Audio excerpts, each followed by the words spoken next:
You know, for a long ass time, this spot right here has been very lonely.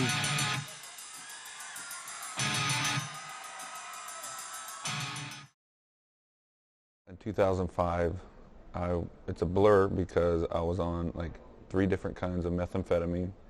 So, but all I know is I wasn't happy. I didn't like being in the band. I didn't like most of the guys, and I didn't like myself more than anything. So, you know, being a drug addict, not liking your surroundings, and trying to raise a daughter all at the same time, it just doesn't really work. So, he was in a situation where he told me that Janaea was at home with the babysitter, and his wife left to Hawaii and left his kid. So I was like, I'd do the same thing. Something needed to give, something needed to change, and I didn't care what the cost was going to be. I needed to live. I needed to come back to life because I'm almost dead. He quit with email. I know that. I thought it was a joke at first, honestly, because to me, and he kept everything hidden so much. Something about God, and he was leaving. God just opened my eyes to know that he was real. And so I was so excited for life. When I was doing speed, I was mixing Xanax and speed like every day. And so I was playing games with my heart, and I could have died. So just being totally free and alive was just, it overpowered any feelings of sadness by leaving my friends, you know. It was like losing a family member. I know what it's like because I had both my parents. I've lost both my parents, and I consider Brian a brother. I was devastated, you know.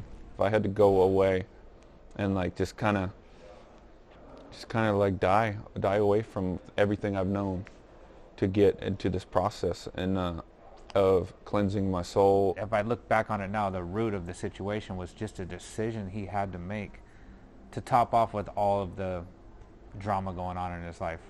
I'm living my life. I'm taking my daughter to school. I'm making her breakfast. I'm making her dinner, doing homework with her, you know, doing school activities, and it was all new for me. That gave me a lot of joy and satisfaction because I was all my daughter had at that point, you know. I never considered bringing someone in full time. I just bailed out, left him with everything, and he really took it and did a great job with it, you know. I really had an extreme amount of pressure. I think from myself, mostly.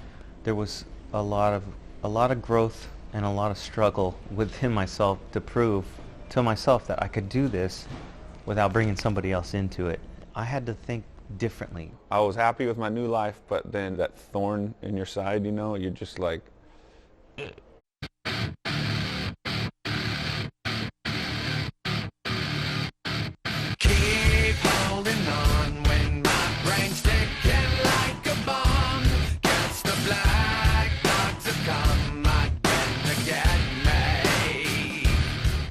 Coming Undone came out, and I was flipping through and I saw it and I was like, ow, my heart hurt, and because it was such a cool video, you know.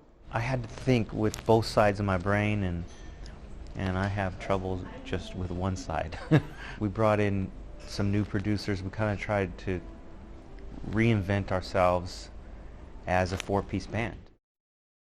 I attended Carolina Rebellion because my daughter wanted to go see Evanescence, she wanted to go see Stain, she wanted to see Korn, and I was like, all right, I'll sneak in there and just maybe go say hi to a couple of the guys, and I don't know if Monkey will want to see me, but I know if I was texting Philly once in a while. He got up with the band Red on the side stage and played, and I just remember going, wow, I got to go over and see him.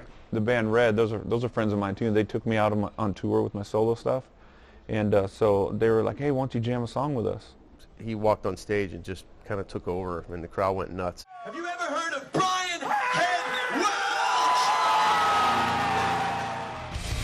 It's every town and then you pick me up.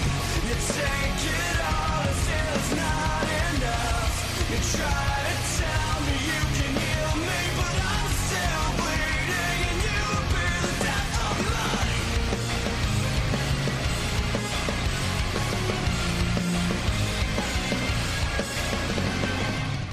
It seemed to go over well, you know. It's the first like rock festival I played in years. Philly and all his entourage came over and watched. That was fun. Here, man. Stop giving me sugar.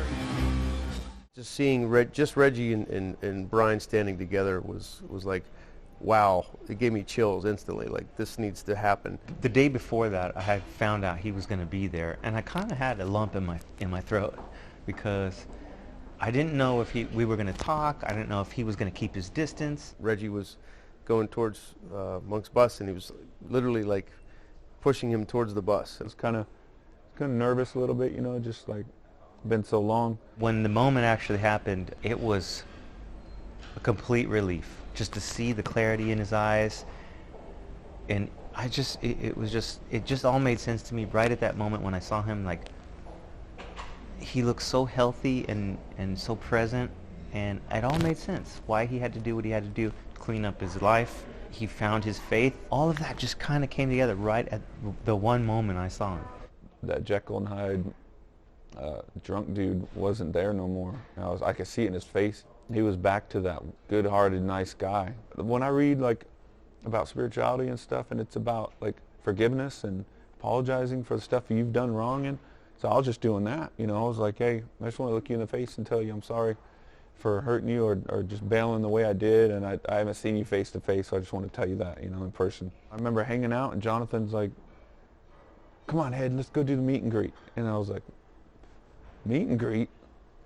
I'm not in the band no more. I was so excited just to be walking with him over to the meet and greet. Man, if this could be a band again, you know, I just felt the possibility. I had this hope. Oh my God, dude. Oh my God. We were doing pictures together. It planted the seed of hope and the possibility of him returning. That's all it takes, is the seed, the idea, and it needs to, you know, be nourished. In back of my head, I was hoping that Head would get on stage with us and play that night.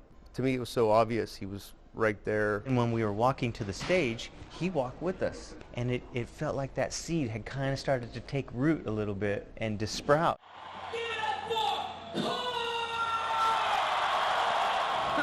Goosebumps on that introduction.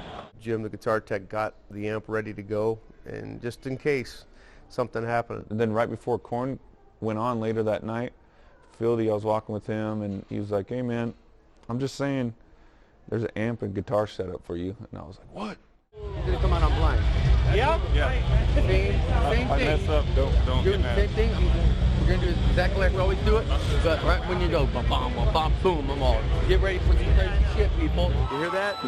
Brian Head Welsh getting up to play blind with us. Over 30,000 peeps in North Kakalaki. I wanted to watch him because I used to be a fan of Korn, but I couldn't watch him because I was in Korn, you know? I always said Jonathan was like my favorite singer, and he's in my band. How cool is that? I want to bring out one of my truest and oldest and most beloved old friends. Head was standing right there. Head was on my side of the stage, and Head's like, he goes, what side should I walk out on? What side? I go, go all the way on Monkey's side and make a scene. My boy! This guy comes across the stage with a guitar over his head, making a triple scene.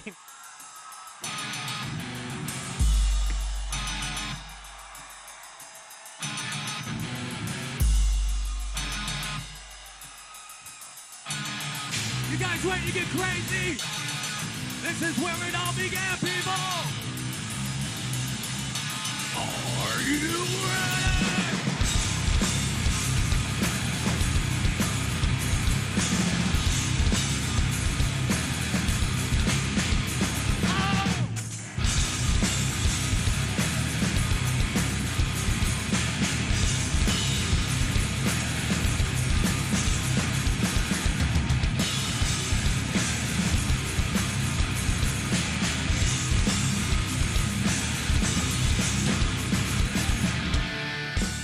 I'm like seeing like my extended family again, you know? All those thousands out there that were just cheering that they just loved what we did for them, you know? And I loved what they did for us, and there they were.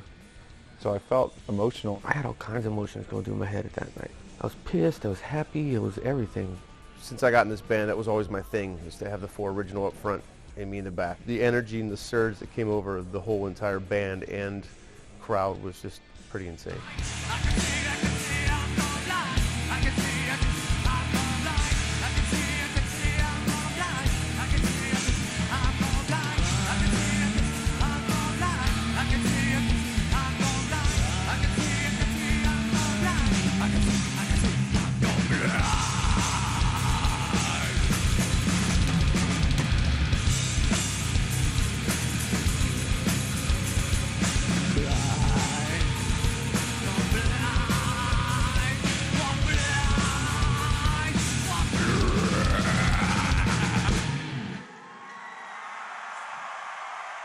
I was just crying like everybody else. And I just walked up to him and told him, thank you so much for doing this with us one more time. And there was no talk about coming back. None of that stuff. It was just like, thanks for doing this, bro. It felt really good. So many great things were said about that performance, and everyone had the same kind of hope that we all had that day. I think he was taken back by it too, by everybody, just the emotions and how much, you know, him being in the band meant to everybody. I remember leaving there in the car. I remember tweeting something about world domination. The next day, it was just like a shitstorm. Just everybody was talking about it. Had got up on stage with us. We did this. We did it. We did it. We did it. And I felt good. I just didn't know what the hell he was gonna think. It was bigger than what I thought it would be, you know, as far as the reaction. And I was like, it really touched my soul, you know. I was like, something's going on here, and I got to figure out what it is. I didn't hear one negative thing. We had to go with separate paths and then end up together again. But I didn't know like what that meant. After we did the show, we were kind of in contact, and I go, you know, why don't we just do a record and do a tour together, because it feels all right. And when we were all talking about it, I said, we got to get him back, come on. And I go, I think it would be better, James, if you asked him. Coming from you, that you guys were left and right, you know. We were catching up, and you know, and I told him, I said, I don't want this phone call to be about you coming back to the band. I told him just think about it, and I think a week went by, and he called me back, and he said he'd like to, you know, write some songs or get in the rehearsal studio. Of course, I was beside myself. It just kind of unfolded where we was like, let's do this, man. We've been friends our whole life. God is a God of reconciliation, and I started to see that he was reconciling my friends and my family in my life. So I just stepped forward, and here I am. We started, and it really was like no time had passed. I just showed up and I had some ideas, and then we just started jamming. When he plugged in, I just remember hearing his tone right off the bat going, one chord. It was just like, what? And then Monk hit a chord, and then I heard it in the stereo, and I went, this is what's missing.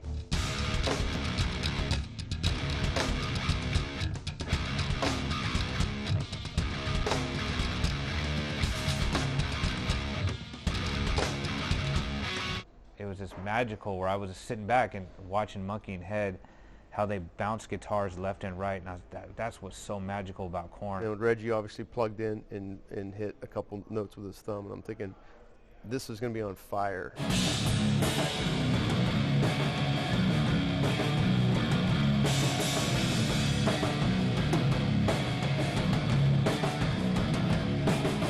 He actually is a better player now. It was inspiring to listen to him play. I got inspired again. I made sure I had an idea for anything, because I didn't want to get stuck looking at the floor like we used to, you know, because they used to call me like the strikeout master. You know, if I'd give a riff, hey, what about this? And they're like, strike one. How about this one? Strike two. 3 strikes, I'd be gone home. That studio in Oil was amazing. There's just some great energy there. It was the River Theater. It was built in 1936. Buck got it in 67 and built the studio inside the theater part of it. It's a massive, huge complex of just rooms, and it's fun, and it's kind of run down, but it's got this charm, and I don't know, there's something about it. It's magic there. Oildale, California is like this. It was at one point the speed capital of the United States. It was just the meth capital. So when we recorded the first album, we went and did some more vocals with Jonathan there, and I did some background vocals there. We did Ball Tongue and Lies, I believe, there. And yes, we were on methamphetamines. When Buck got done using it, my dad had it for like 20-something years. And then I got it when I moved back home. So it's been in the family a long-ass time.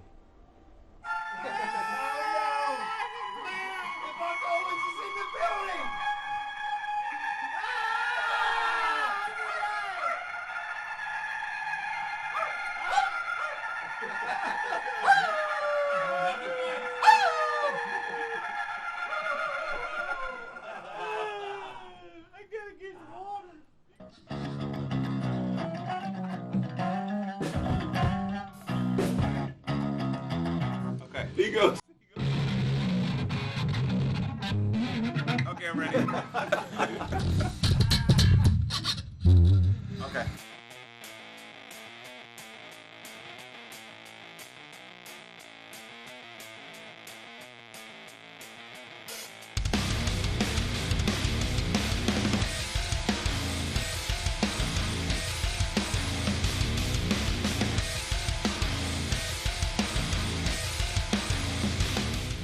It inspired me to get back to playing my niche in there, you know, where they're going back and forth. It gives me that able to bounce right in the middle and do my percussion style bass deal and just being me instead of trying to make up for when he left and we're trying to make up this whole new chemistry.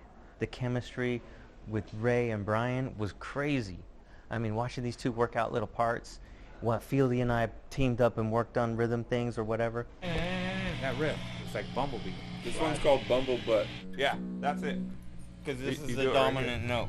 Yeah! You said just what I was thinking. He knows how to put things into words. I just know what you're thinking. The dominant note. Sloppy bumblebutt take. Bumblebutt. We started just blending in as friends again, and then next thing you know, it's like a comedy session like every day. First thing I learned is how big of a goofball Head is. This is the whole Chino part, huh?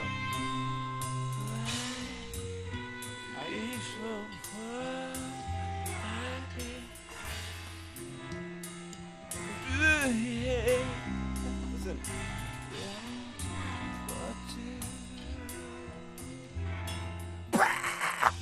Oh, I thought that was it. We were in there weeks, and the stuff was just getting better and better every day. And there was so much excitement growing. So much fun. It's a challenge. I made mistakes on every single part. Me too. It's funny because our brains are like really good and our hands suck. Yes. Just everything, man, that we've always tried to get out of our fingers that finally came out and it's laid down on the new Korn record. I've been blessed to work with a lot of good drummers. I worked with, David for years. David's a great drummer. Worked with Josh Freese. I worked with Dan from Love and Death. We're all old friends, and there's obviously a connection with all of us. But when I came in and started working with Ray, it just felt new and refreshing. Having this machine together, I couldn't ask for more. And Ray just would show up, lit up, like just, okay, guys, let's do this. Let's try it. Oh, that's cool right there. Oh. The top marching part, and into the beat, into the verse part. Into the beat with the heavy thing? Heavy thing. Yeah.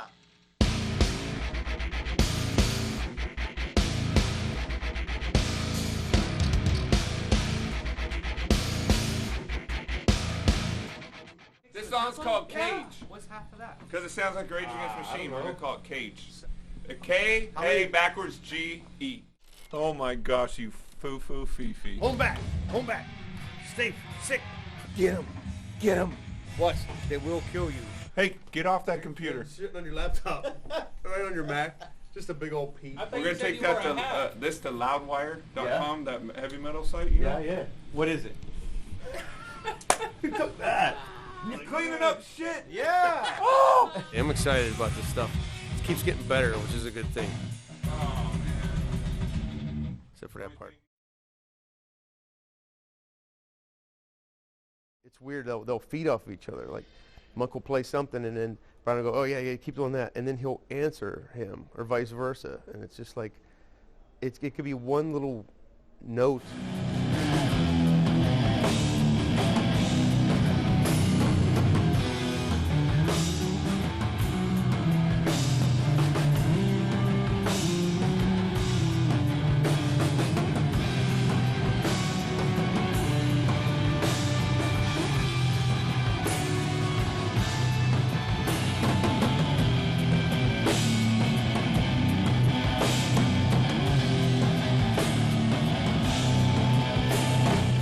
I wasn't even playing my bass because I was just watching how they just go back and forth and answer each other, and they're like a left and a right, or like a, and it's just so fun that the way that those two work together. With him and me, when we get together, it's never a competition thing, but it's like a, wow, that's so awesome that he came up with that. Come in with that, and then Like that.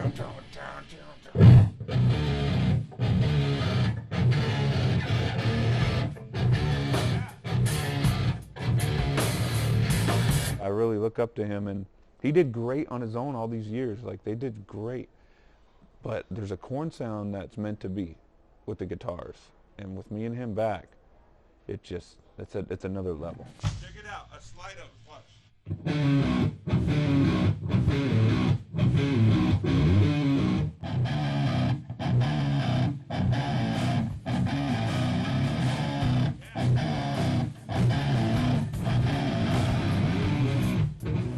It's cool, huh? Let's speed it up. Yeah, that's the only reason to try a fine. little bit. It's a Wow, little Sabbathy right now. It's a little Sab. Sab. It's a new name. Sab. Sab. Savvy. When the Korn writing started happening, you know, we had one Pro Tool rig over there. Get that mouse, kid. Click that mouse. Oh, yeah. Handle it. How many musicians does it take to figure out Pro Tools? We would just kind of play literally musical chairs, and Brian would sit in front of it, and he would get frustrated with it, and can you help me do this? We were just trying to do simple shit, like turn the microphones on and record. Luzier at the helm right now. He's an engineer. An overall engineer. James Shaver's an engineer. Brian Welsh and Luzier. Collectively engineered by, and then it has all of our names. It was a little bit of a mess, but it also made it funny and fun. The working titles for the songs were very funny, like Taco Titties. There was Tri-Tip. We named a song called Tri-Tip. There's one called Wiener Schnitzel. That made our guts gurgle too. I've been in a lot of bands, and the working titles for this record is some of the best titles ever. What happened? I almost passed out. You serious? No. I don't know if it's something I ate or what, but I got really weak and I'm like all shaky right now. Oh my gosh, it's probably those tacos. The Welshes were nice enough to invite us, Head's parents, to their house in Bakersfield. My parents watched these dudes grow up, and so they're like, Brian, would your friends come over for dinner? All we could think about all day was the Tri-Tip that Head's dad was preparing, and especially Reggie was like, okay, we done now, let's just go, let's go. Like, no, we got another hour. Well, maybe it's ready, let's just go. The Korn guys, they're good guys. I've known them a long time. Brian is spending some time with them, and they seem to be getting along real well and enjoying each other's company. Tri-Tip, Tri-Tip, Tri-Tip. Yeah, it's on. Tri-Tip at the Welsh residence. This is the tip of the tri. You get that tri-tip, boy. Boy. Get that, slather it. Get it slathered. Look at that. My mom says grace, you know, and we start eating. Wow, I'm eating dinner with the original Korn. This is kind of surreal right now. Phil, man, I can't wait to get some of that again. I stayed there basically 2 or 3 months or something like that, like split up, you know.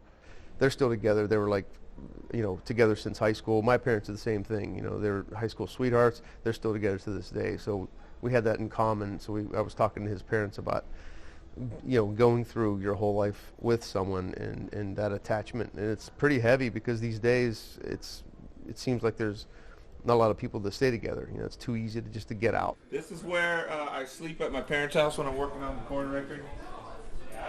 Don't mind these smelly dudes. This is the office, as you can see. Check it out, Bakersfield, California. I never got the front page or nothing, but they picked, like, it was always Jonathan or Monkey or something like that, but they got me one year.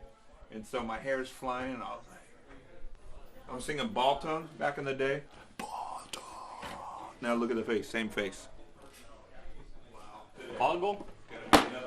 Or Shoots and ladders. really humble. My mom's sewing room I sleep in. So this is my bed. Look at how glamorous it is.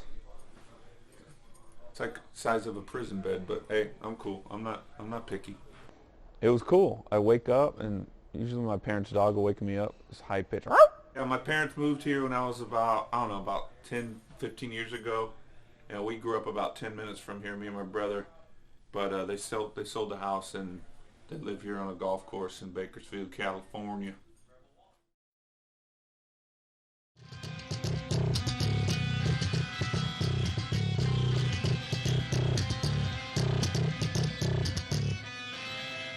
We were very focused, and we started getting very excited over the months that were passing about the stuff, and then we got really comfortable with ourselves. Everything was moving along better than I expected or even hoped at that point.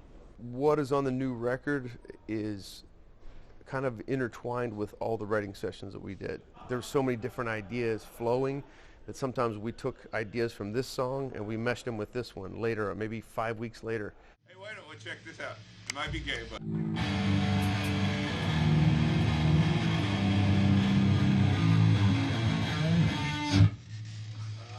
That's pretty cool, actually. Put the lick in there.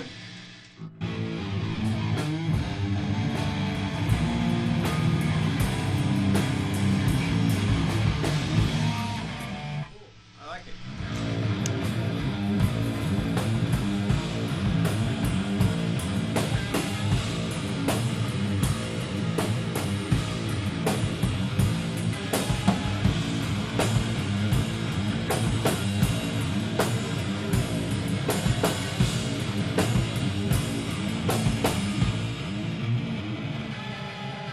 No one plucks a string like those guys. No one hits like Reggie. You know, they're so unique in themselves. So it made my groove and my playing different. Being in this band for 6 years, it made me go to a whole new level.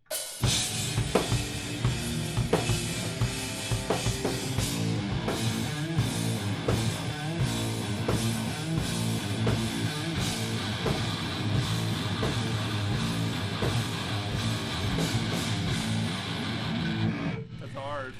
It is hard. Is that what you're talking Hey, that about? was really cool. After several months of writing by ourselves, it was time to bring someone in, a fresh ear, to hear everything and go, okay, here's what I'm hearing. What do you guys think? Bouncing ideas off of each other. Peter Katz has told us, you know, what about Don Gilmore? Hey, what are you wearing right now? Fishnets, but they're underneath my jeans, so nobody can tell. I know they are. You want to talk about producer? You know, Don Gilmore's very interested, right? I know that name. Used to do Linkin Park. He's done the most recent 3 Days Grace. It's the #1 track at rock radio at the moment. He's trying to find something that was kind of like in the middle that straddled both worlds. I was up for that right away just because of his track record. He's done some pretty great records and some stuff that I don't really like all that much either. But you can't hand somebody, me or Brian or Fieldy, a guitar and not us sound like us. It's impossible. He's writing notes on paper. Hey, what? Paper? Did you scan it after you're done? Okay, hold on. I put it in my notes. My notes app. This dude, man, he could sing, he could play guitar, he could play bass, he played everything. He knew harmonies, he knew backups, he was a full-on musician, so that's what was like inspiring for me. He's amazing and he's so talented. He hears things that I don't hear. He brought out and helped us develop the songs to a level that we were all happy with. That last song, Homo, Yeah. what if that chorus was in this song? He's a producer and that's why he's so good at what he does. 15. And then if we're talking about making Seppa, Voltra, and Buck Owens one song, that's 16. If they're going to be two songs, then we have 17 songs. I didn't start till like 6 months later. I was going through my own little personal hell. I was going through all kinds of stuff with my son, diabetes. It was really, really emotional time in my life. I was not in the condition to do anything, so it was really cool to have those guys to lean on. They put a whole bunch of songs together, and I came in one day and saw everybody, and everybody was all happy. Yeah, so we'll work on the chorus. This part's cool. I love that note. It's really melodic. Yeah, it's cool. That's when I moved into the studio. I set up a whole little apartment upstairs, and I stayed there the whole time till it was done. Wiener, taco titties, and orangutan hop. I'm a grown man. I don't need to be saying these titles. A great producer, and most musicians will agree with me, they have to bring the best out of the artist. Whatever talent you have, their job is to take it even further and to really make you reach further than you've ever reached before. He kind of challenged us right away, like before we even got in a room. I think you got the old Korn sound like covered. Why don't you guys try to write some stuff that you normally wouldn't write? Just go for it. I would love to get you, and you up into that room and plug in guitars and just see what the fucking happens. What about Ray? I'm sitting right here, dude. Yeah. Oh, this song is badass. The noises on this.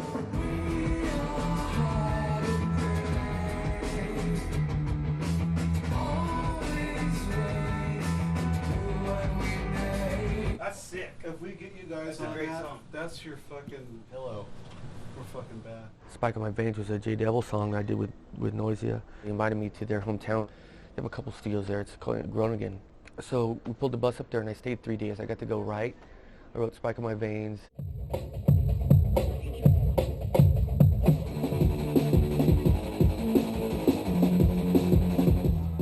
It was so much fun working with those guys. They're so talented. They're the best electronic producers. And it was an honor to be able to jam with them and make some songs.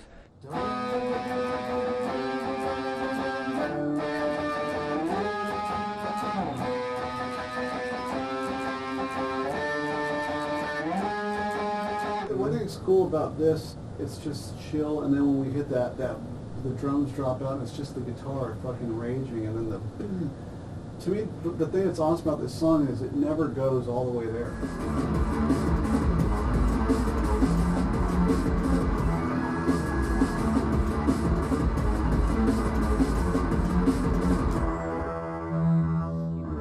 That we did Paths of Italian, that was a complete, bass music record with the dubstep, drum step, all kinds of stuff. And so when we wanted to do this record, I wanted to keep those elements, but just, sprinkle them in there in true Korn style, like we did with, Follow Leader and first Korn record, where it was really influenced by hip-hop stuff. It wasn't overly that, but it was in there. So I wanted to take those elements and put them in what we were doing. So I programmed a whole bunch of stuff upstairs. I was working with Head and Monkey. Did some stuff up there with them.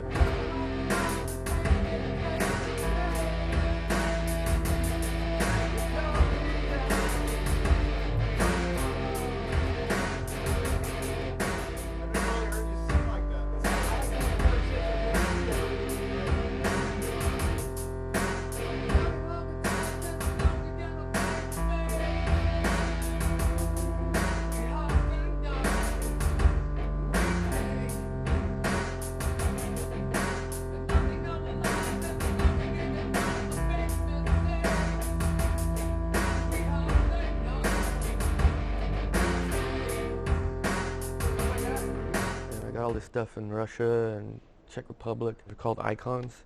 So I had all these icons all over the place. Plus I have like one of the paintings that David Supakis did for me. He did the See on the Other Side album cover. It's a part of my art collection. Just all kinds of this stuff I have, and just vibe that room out to be my little studio. I love it up there.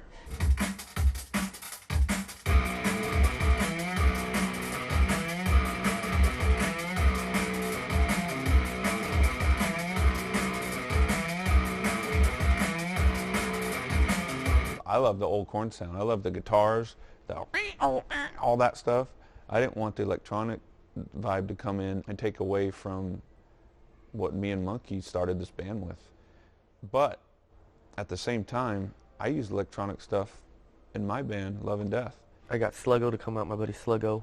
He was on tour with us, and he programmed a whole bunch of stuff. We wanted a record that sounded today, now. Let's do something new, like new sounds. Once we tweak them to get them perfect, it sounds amazing. It sounds like old Korn, but it sounds like 2013 old Korn because there's new elements mixed in. And it's just like, it's fresh, it's bright, it's exciting, And we used this other guy, Zalian, who Don knew, to do some other stuff. We wanted to keep the big bassy Reeses and really just layer stuff to make it sound just ginormous. It wasn't about making more of a dubstep thing, it was about using some of those sounds and stuff to make it even more intense and more huge. It's true to Korn, it's true to Jonathan's heart, with the lyrics and the melodies and the electronics blend into the Mine and Monkeys riffs and Fieldy's old bass sound with a click, that stuff's there, it's got everything. Only a handful of people knew. There's people starting to figure it out, It was like even like, can I trust them? I wanted to let the surprise out by us. So when these fans were trying to figure it out, I put out a tweet. I was like, so cool to play with Korn at Carolina Rebellion. Maybe in 10 years or so we'll do a reunion or something. I think it made a lot of people mad because they were hoping for that. Sorry, everybody. It was tough keeping it a secret because everyone was so excited. You're not going to tell everybody this awesome secret. We're going to tell them. I was just hanging out with Don. I just started playing songs that I did because everybody knows I write every night, and I just do it for the fun of it. So I played him a whole bunch of stuff, and that was one of the songs, Lullaby for Sadist.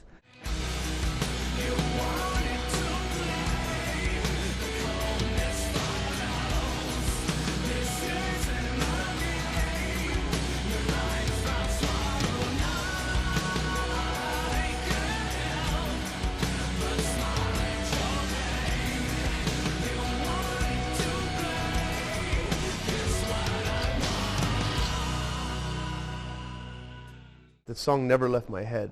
John's melodies in that song are so great. The chorus always gave me chills, and I'm thinking I would love it for that to be on the new record, the contrast of it. It needed Brian's touch on it and have it a little darker, because the lyrics are really dark. The cool thing about the original version is that there's a definition in sections. You know, it has that cool tom thing in the pre-chorus I like a lot. And we just need to lift it. So we went back through and reworked the whole song, and that's how you hear it now. I'm really proud of the way that song came out. I just thought it would be better for us both to be in the room for guitar overdubs. It was just like batters up to bat. Like I'd go up to bat and I'd pass the bat to him and he'd come in and swing. It was so fun.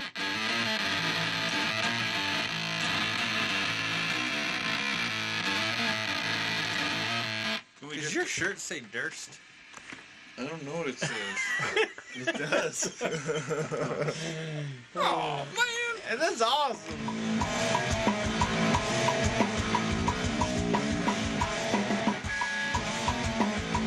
That's pretty cool, actually. Now play it all the way back. It's like the stuff we would have done like yesterday. He would play for a little while, and I could sit back and listen. You just hear stuff when you're not playing it.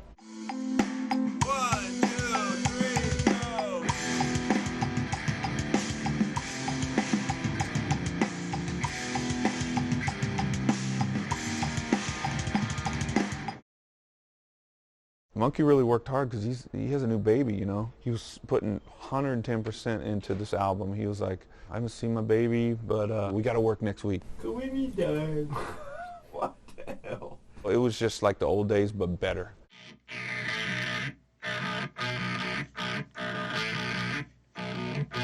I can't grow up, man. I've tried. Hey, come here. Hey, come here. Hey, come here. What?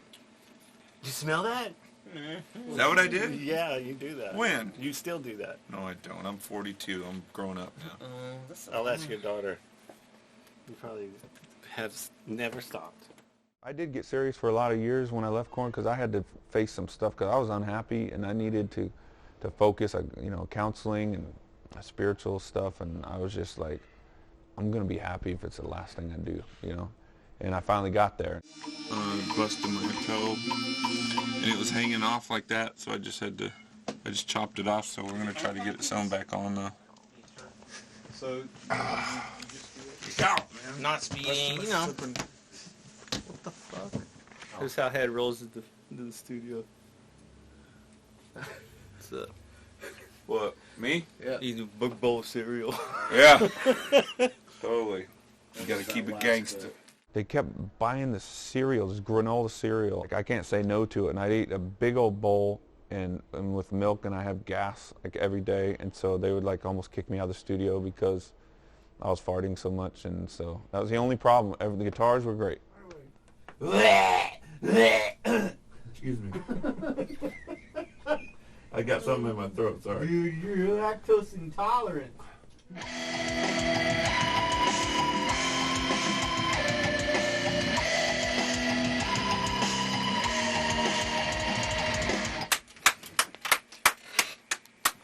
Want to sell like Brian Head Welch on your next record? James Monkey Schaefer, live and in person at Guitar City. Space is limited. Every day we were there together on the record to do every guitar piece that you hear.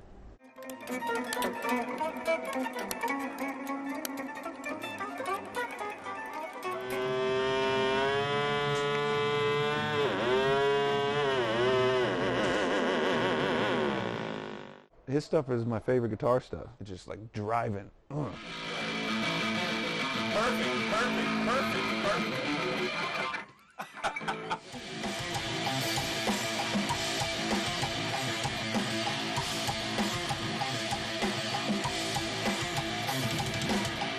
We challenged ourselves so much. We were writing even in the guitar overdubs. We were throwing stuff out and making stuff better. Everything just clicked and fell into place. What's so different, it was trying to get my signature sound that I've always had, and I think it got lost a lot of the years. So just getting that back was the hardest thing. 1, 2, 3, 4.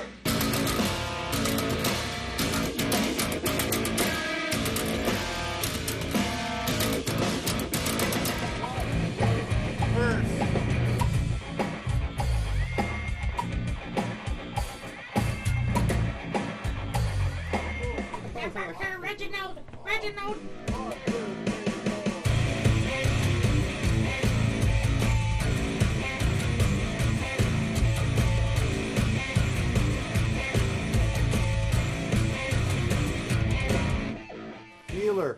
Keeler. Who plays bass like that? As far as how I clicked in with everything, it just happened because it was natural. So it was like just me being me, you know, just playing my bass line, just letting it not be forced and let it just flow out.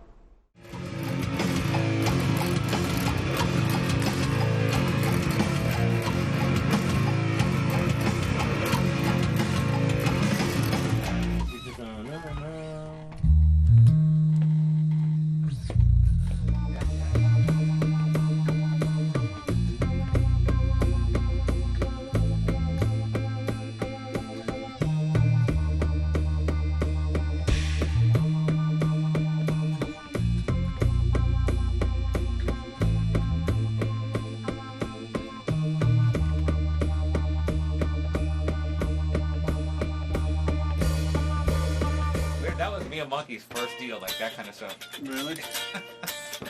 What?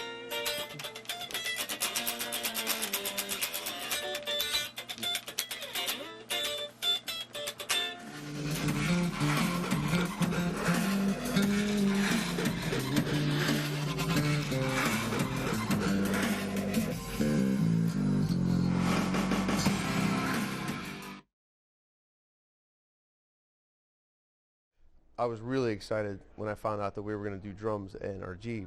There's so many legendary records made there. Fucking Ray. Here comes Ray. Look out!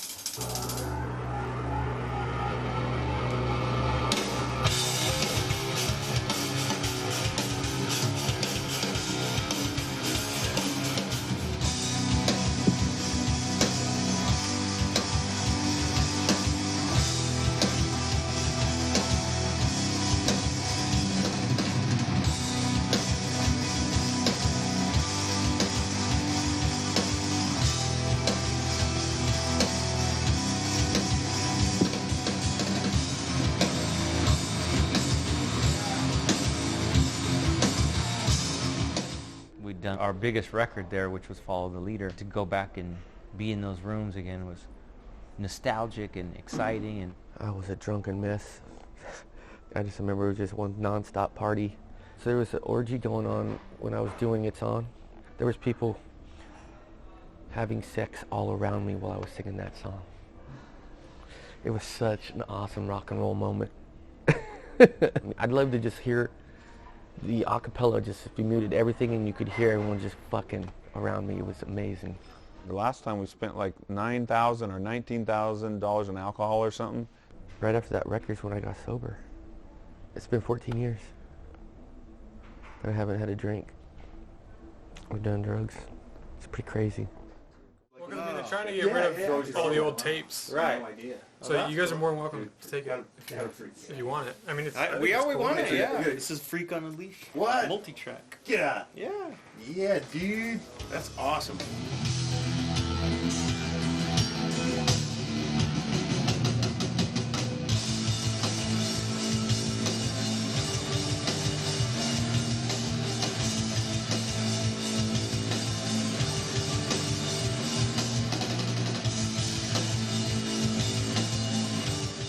When I walked in the drum room, I just had this like giddy feeling in from the get-go. So the pressure was I had, you know, about 20 songs to do in 3 days.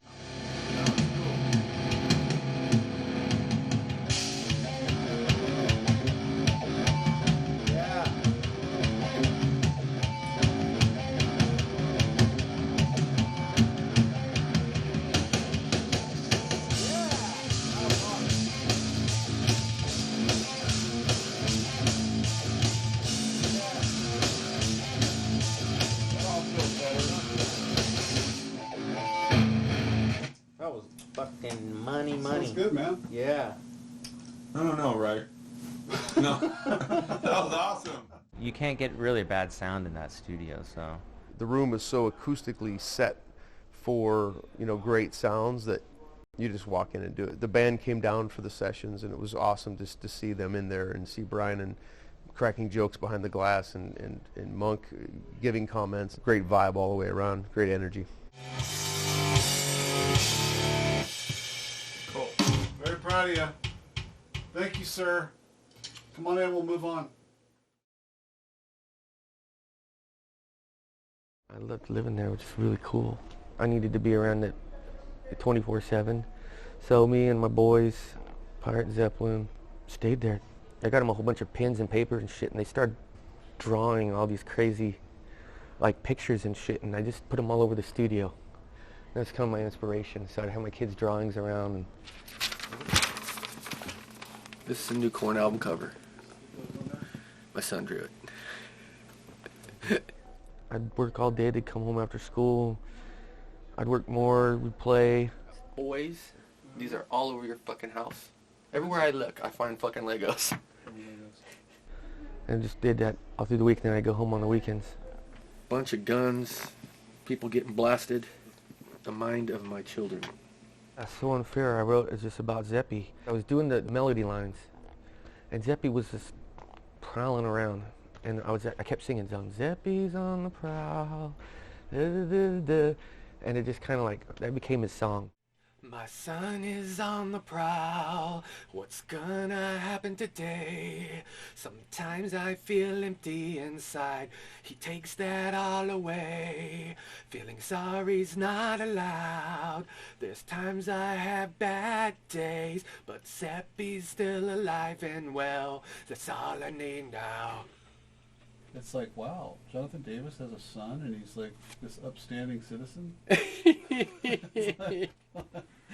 I am an upstanding citizen. He's a real guy. I mean, if you're at this point in your career where you can do that, you do that kind of shit, I don't know. Yeah, man. Just being real, that's how it got me this far. Yeah, I hear you. I just talk all kinds of shit and say shit that normal people won't say. Yeah. And he'd sing around humming it and stuff. And so when it come down to do lyrics, it's like I just got done shooting him with his insulin, checking his finger and doing all this stuff, and it just kills me to have to hurt him continuously all day. It just seemed like it was so unfair for him to get that. It's unfair for any kid, not just my kid. And so I wrote this song about just how I felt. 'Cause I can't help your cards been dealt. It's so unfair. Your eyes, they burn me. It's hurting. Good shit. It's not fair, but I'm gonna get through it, and he's gonna be all right, You like it? Well, it's very personal. You listen to Korn albums? I'll play you some songs, Don. I'll make you cry like a motherfucker. I had this huge fog over my head. Everyone knows I had my battles with anxiety for a long time. I'd been on Xanax for 3 years, and a doctor said, you've been on this medicine a long time, and it was really bad for you, so we're going to take you off. So at the beginning of the year, when I got done with the tour, I had to go detox. And since I'd been on it for so long, it was an extended detox. I really didn't come out of that fog until almost after the record was done. So it was me just being in that weird space and things going on. The bullshit I'm facing, my feelings I'm hating, reality, it's failing, this shit is degrading. Like that, don't you? Hear that? Motherfucker. I don't know, I was in some place in between here and there. He's been going through so much, the poor guy, we all face stuff, but it seems like this guy goes through a little bit more than other people. I was just telling him, John, when you get through this, you start doing vocals, you're going to come out and you're just going to be able to paint these songs, and they're going to be so beautiful, So you're going through this for a reason. When I heard it, it was exactly what I said. I was like, this is the best he sounded. This is the most like emotion that I've heard from him in a long time. Are you there? How come? Won't you listen? Come on, I really do care. Come on, I really don't care. It's just numbed everything. The whole world. I mean, I needed it because of the anxiety was so intense. Nobody can really understand unless they have anxiety. It was something that I had to do or I couldn't function. So I spent pretty much the rest of the year, and while I was doing the record, learning how to live and deal with things without that. It's going to take probably a year for me to get normal again, but slowly my brain's wiring itself back to normal. John's melodic sense and his lyrical content is just amazing. You know what's funny? I failed English. And that's what I do for a living now. Going on day to day. Why's life gotta be this way? I like the song Mass Hysteria. The way that he just says it, and it's kind of a short sing. It's not nothing to shine, but to me, he's shining on that. Mass hysteria! This is the coolest I've ever heard John in our whole career. His voice sounds the coolest. His delivery, his confidence, his everything about it is I think what I've always wanted to hear out of him. He kept it in his range, so you're getting the full Jonathan tone of his voice, and it's so powerful and better than I've ever heard it. Give me a reason, 'cause I got nothing to gain. So what are we doing now? Feeling complacent, I cannot be contained. I'm so lost and lonely now. I really didn't get to know the guy until after the band left, and it was just me and him doing vocals, and I just, in my true fashion, broke his ass down. For me, if I got to work with somebody, they got to pull their walls down, and I can't fucking create with them. So I used my sons to chip the walls down, because they're great at doing that. Because I work with lots of people who got black fucking hearts, they have no kids and none of that shit. So I just sick Pirate and Zeppelin on them, and that shit worked like a charm. I'm a vocal comedian, just tell me. Just maybe a little more character, just like kind of a little, like, you know, like Feelings you see. Feelings you Yeah, I'll do see. that. Do Okay. your We gotta learn our love language on how people respond and feel love. There's one that needs to be told that you love them. There's love language of where they need to be held. And what is, I can't remember the other one. Some need to be fucked. I guess that's you like to hold. Holding dicks. As Zeppy would say. Okay, boys. Boys. Quiet in the house, please. Feelings you see are so hard to believe. All the chaos I have in my heart. Devils I make and the love can't relate. All the solace inside tears me up. Booyah. Pro. Fun to work with somebody who knows how to sing. Yeah, you don't do that often, do you? As he finally let his guard down, he's a really good guy. He holds up this crazy wall of, he's a super yuppie, plays golf, does all this stuff, but deep, he's a rocker at heart. I'm writing lyrics and they're just pulling my hair and all this shit, but I love my boys. They're with me 24/7. When I'm home, I want to be with them because I'm always gone on tour, so those dudes are my little posse. I feel like when I come out here, I'm like lost because I don't have my two little dudes on each leg in the studio. I mean, that helped inspire me too, just seeing my boys every day and then letting them be around that environment, being creative and music. I think it's good for them. I'd love them to become musicians or whatever they want to do. It doesn't got to be musicians. It's something creative. They're not like normal kids, y'all. They're little evil shits. And I get a kick out of it.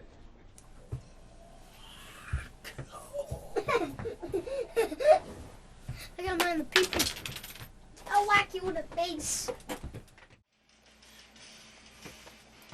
Take me away. Set me on fire. There's no other way. I feel like it's our best record. The song quality, the choruses, the lyrics, we've achieved great songs on this record. I'm always constantly trying to change up and do things different on each album. And this album is my vibrato album.